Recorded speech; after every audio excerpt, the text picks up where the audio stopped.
შარშან ვიყავი მინსკში წასული. ავად ვიყავი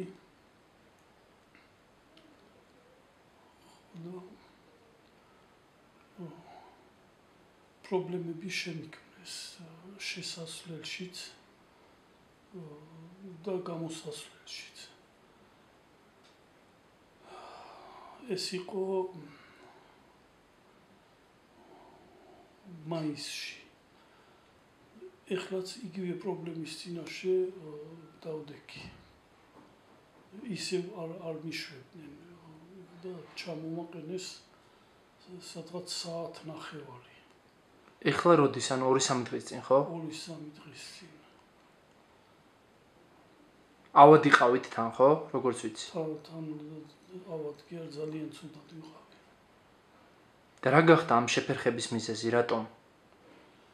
ამ შეფერხების მიზეზს მე ვერ პოულობ, ამიტომ მე მინდა გავიგო რა